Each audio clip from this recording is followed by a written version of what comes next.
법원은 특검에 출석 요구가 있으면 이에 응할 것을 밝히고 있다는 점을 이유로 윤 전 대통령에 대한 체포영장을 기각했습니다. 영장이 기각되자 내란 특검은 곧바로 윤 전 대통령에게 이번 주 토요일 오전 9시에 조사를 받으러 나오라고 통보했습니다. 이번 출석 요구에 불응할 경우 추가 통보 없이 곧바로 다시 체포영장을 청구할 거라는 방침도 밝혔습니다. 윤석열 전 대통령 측은 어젯밤 곧바로 특검의 체포영장 청구는 부당한 망신주기와 흠집내기 시도였다고 주장하면서 당당히 소환에 응하겠다는 입장을 냈습니다. 하지만 특검이 출석 시간 조율에 응하지 않고 있다며 오늘 돌연 특검이 통보한 오전 9시보다 1시간 늦은 오전 10시에 나가겠다고 통보했습니다. 또 과거 조국 전 법무장관의 검찰 출석 사례를 거론하며 비공개 출석을 요청한다고도 밝혔습니다. 윤 전 대통령 측은 이번 특검의 출석 요구에는 문제가 있었다고 주장하면서 앞으로 적법한 절차에 따른 수사에는 성실히 임하겠다고 강조해 앞으로도 법적인 절차를 문제 삼을 것으로 보입니다. 내란 특검팀은 윤 전 대통령이 갑자기 다시 출석을 하지 못하겠다고 입장을 바꾸는 상황에 대해서도 대비하고 있는 것으로 전해졌습니다. 또 특검에 나와 조사를 받더라도 진술 거부권을 행사할 가능성이 높다고 보고 이에 대한 대책도 마련하고 있는 것으로 파악됐습니다. MBC 뉴스 이준범입니다.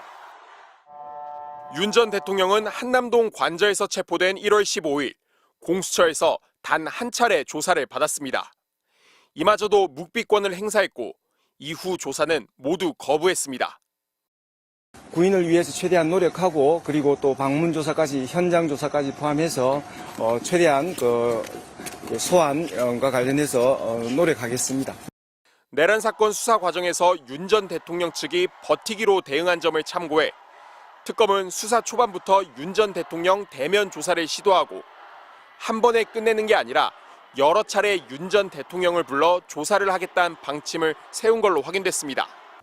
만약 윤 전 대통령이 이번 주에 출석하면 경호처 체포방해 지시 혐의와 비합본 기록 삭제 혐의에 대해 먼저 조사하고 이후 곧바로 구속영장을 청구하기보다는 추가 수사 진행 상황에 따라 윤 전 대통령을 수시로 불러 외환 유치 등 핵심 혐의들을 추궁하겠다는 겁니다.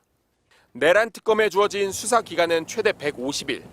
시간이 제한돼 있는 만큼 공범들을 먼저 부르고 핵심 피의자를 막바지에 부르는 일반적 수사 문법을 따르지 않겠다는 건데 수사 후반부에 윤 전 대통령이 예전처럼 버티기로 일관하면 특검 기한 문제와 맞물려 오히려 윤 전 대통령 측에 끌려갈 수 있다는 우려가 반영됐습니다.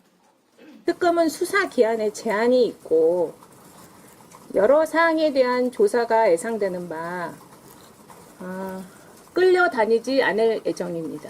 법불락이 형사소송법에 따라서 엄정히 진행할 예정입니다.